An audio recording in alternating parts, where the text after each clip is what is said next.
네, 이 시간 우리 같이 말씀 나누겠습니다. 네, 오늘은 시편 51편 말씀입니다. 시편 51편은 다윗이 자신의 죄, 밧세바와의 그 동침 사건이죠. 그 일로 인해서 깊이 회개하면서 하나님께 자비와 용서를 간구하는 대표적인 참회시, 대표적인 회개 시입니다. 우리 지난 주일 설교 때 함께 나눴던 말씀이죠. 주일 성서정과 시편 본문으로도 일부가 나왔었고 설교 때도 좀 다뤘었습니다. 마침 오늘 화요일 본문으로 나왔으니 좀 더 집중해서 이 말씀을 좀 나눠보도록 하십시다. 먼저 51편 전체 내용과 구성을 좀 보시면 죄의 고백, 용서의 요청, 내면적인 변화의 간구, 그리고 진정한 예배와 회복을 주제로 해서 이렇게 구성되어 있습니다. 1, 2절을 보시면 1절, 2절이 다윗은 하나님의 인자와 긍휼을 바라며 용서를 구한다라고 하는 내용입니다. 그래서 2절 보시면 내 모든 죄악들을 다 씻으시고 내 모든 죄들을 깨끗하게 하소서. 하나님의 인자와 긍휼을 바라면서 용서를 구하죠. 그리고 이제 3, 4절이 또 한 단락일 수 있는데 3, 4절은 자신의 죄가 하나님 앞에서 하나님께 저지른 것이다 라는 걸 이제 깊이 자각합니다. 항상 내 앞에 죄가 있었고 나는 하나님 앞에서 주께서 보시기에 악한 짓을 했다 라고 하는 내용을 고백을 합니다. 그리고 5절, 6절은 더 나아가죠. 자신이 근본적으로 죄인이다. 그러니까 5절에 태어날 때부터 죄투성이었습니다.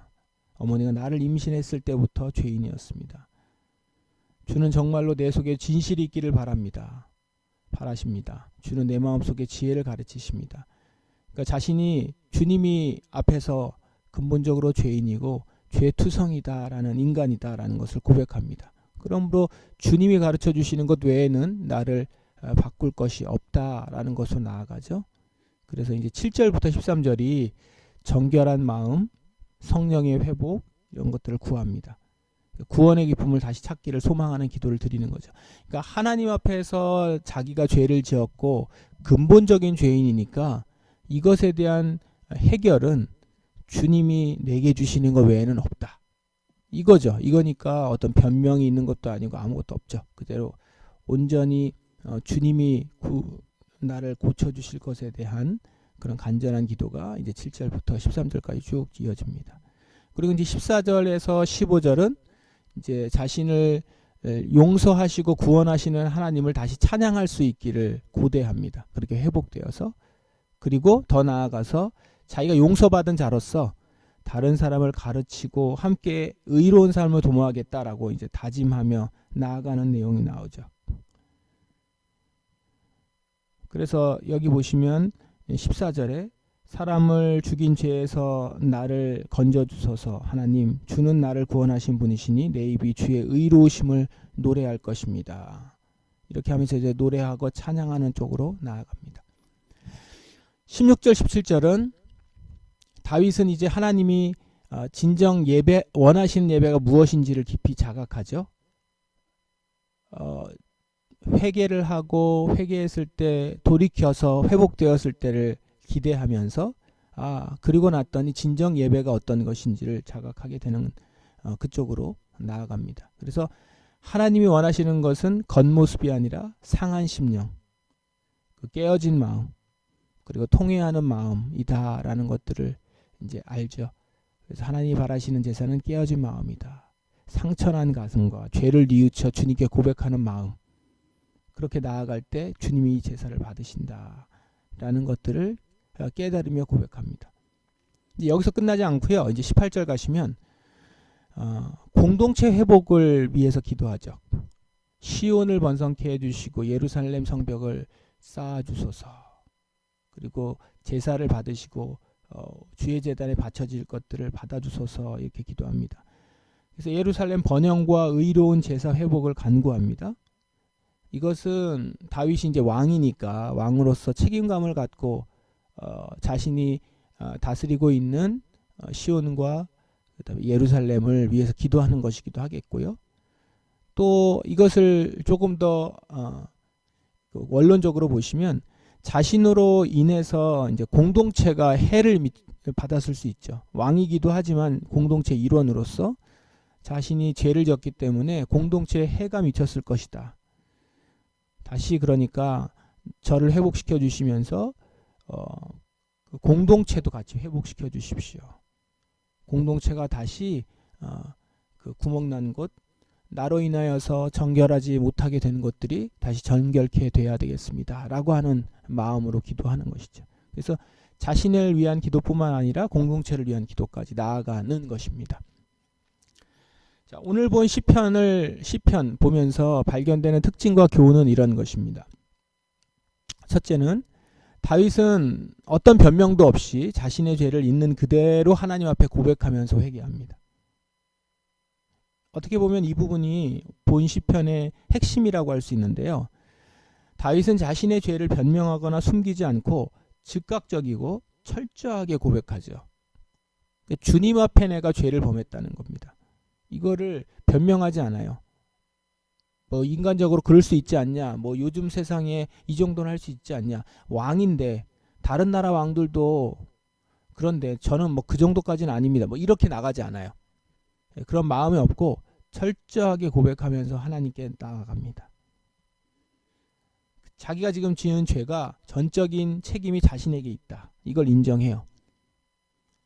그 죄를 해결할 수 있는 부분은 오직 하나님임을 그러니까 고백하는 거죠. 그래서 이게 보시면 아담이 하나님 앞에서 한 행동 한번 보세요. 하와가 나에게 그걸 건네줘서 내가 먹었습니다, 이러면서 이렇게 다른 사람 탓을 하잖아요. 그러니까 여기도 보면 다윗이 지금 밧세바와 범죄했어요. 그러면 아담 같으면 어떻게 할 수 있죠? 그 밧세바가 거기서 그렇게 목욕을 하고 그렇게 했기 때문에 내가 좀 넘어간 것 같다, 뭐 이런 식으로 할 수 있겠죠. 이런 게 없어요. 그러니까 밧세바 얘기가 하나도 안 나오지 않습니까? 그러니까 전적으로 자기가 죄를 지었다라고 하는 전적인 책임에 대해서. 그러니까 그 죄를 해결할 수 있는 분은 자기 아니면 하나님밖에 없는 거죠. 근데 자기가 책임을 못 지잖아요, 죄에 대해서. 그러므로 하나님께서 해결해 주셔야 됩니다. 이렇게 고백으로 나아갈 수 있는 거죠. 둘째, 회개의 본질이 단순한 후회나 죄책감이 아니라 관계 회복을 위해서 실질적인 변화와 결단이 있어야 된다는 걸 보여주는 거죠. 철저하게 엎드리고 자기가 완전히 달라지겠고 그리고 나를 회복시켜 주셨을 때 나는 어떻게 하겠습니다 라고 하는 내용으로 나아가죠. 하나님과의 관계에 대해서 지금 나아갑니다. 그러니까 다윗은 지금 하나님과의 관계가 깨어진 것에 대해서 매우 슬퍼하고 하나님이 앞에서 내가 죄를 지은 것에 대해서 죄스럽고 슬퍼하고 있는 겁니다. 이걸 보셔야 됩니다. 나 이러다가 죽으면 어떡하나, 벌 받으면 어떡하나, 잘못되면 어떡하나, 이게 아니고 하나님과의 관계에서 내가 하나님과의 관계가 깨어졌습니다. 주님께 불순종했습니다. 이제 이 부분을 고통하고 있는 겁니다. 회개의 본질이 여기에 있다라는 겁니다. 하나님과의 관계, 그것이 깨어짐, 그것에 대한 회복, 여기에 있습니다. 셋째는 그러므로 하나님이 받으시는 예배는 어떤 외적인 제사보다 회개와 그로 인해서 내적 심령의 변화입니다. 그러니까 나단 선지자에게도 제가 그럼 뭘 해야 됩니까? 어떻게 예배 드려야 되죠? 제가 오늘부터 뭐 계속해서 예배 드리겠습니다, 이런 게 아니고 철저하게 자기의 심령의 변화를 놓고 하는 거죠. 그러니까 외적인 행동과 양식은 그 내적 심령의 변화를 담기 위한 것이지 외적 변화만 해서는 행위로만으로는 온전한 회개가 이루어지지 않는 것이죠. 그리고 하나님께 예배할 때도 이 부분이 핵심적인 거죠. 우리가 우리 교회에서도 주일의 예배에 대해서, 이런 기도회에 대해서, 특히 주일 예배 같은 경우 꼭 지켜야 됩니다라고 하는 외적 행위를 왜 강조합니까? 그 안에 내적인 심령의 변화와 주님 앞에 진실되게 나아가는 것을 담기 위해서 그릇을 견고하게 하는 겁니다. 근데 그릇만 있는다고 되는 것은 아닌 것이죠. 넷째는 나의 회개와 공동체 회복은 밀접하게 연결되어 있음을 확인할 수 있습니다. 18절 19절이 공동체를 위한 기도로 나아갔다고 했습니다. 순전히 자기가 죄를 지었음에도 불구하고 공동체를 위한 기도까지 가죠. 그러니까 내 회개와 공동체 회복은 밀접하게 연결되어 있다는 겁니다. 다윗이 단지 왕이라서가 아닙니다. 그는 공동체의 한 부분이다라는 것을 인식한 것입니다.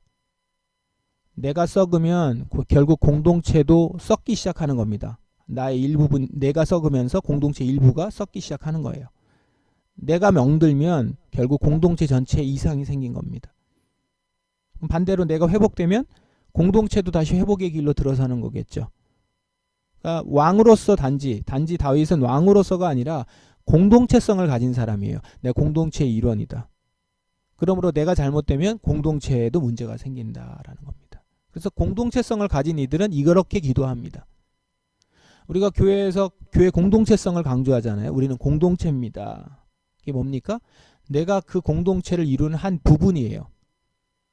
유기적인 몸의 일부분이란 말입니다. 그리고 일부분이 아프거나 문제가 되거나 거기가 상하면 몸 전체가 지금 금방 무너지지는 않지만 하나하나 조금씩 깨어진다는 것이죠. 그리고 진짜 문제가 생기죠. 불편하기도 하기 시작하면서. 그러면 회개할 때는 내가 하나님께 온전한 회개와 동시에 나만의 회개가 아니라 공동체를 다시 회복시켜 주십시오 라고 하는 그런 기도가 있어야 된다는 겁니다. 이것을 우리 말씀에 다시 한번 조금 더 구체적으로 적용을 해보십시다. 오늘 4개. 여러분, 자신의 죄와 약함을 숨기지 않고 정직하게 고백하는 용기가 필요합니다. 사실 이미 주님은 다윗의 죄를 다 보셨고 알고 계시지 않습니까? 순서적으로도 보시면 나단이 지금 다윗에게 먼저 와서 죄를 지적했고 그 지적을 듣고 다윗이 회개한 겁니다. 이런 상황에서 자신의 상황을 변명하고 숨긴다면 그건 참으로 어리석은 일이 아닐 수 없습니다. 어찌 보면은 이렇게 회개할 시간이 마지막 기회일 수도 있어요. 그렇다면 이 기회를 놓치면 안 되겠죠. 내게 주신 기회, 회개의 기회. 이 시간 다 숨김없이 정직하게 고백하면서 용서를 구하는 것만이 지금 이 시간 우리에게, 나에게 가장 필요한 일일 것입니다.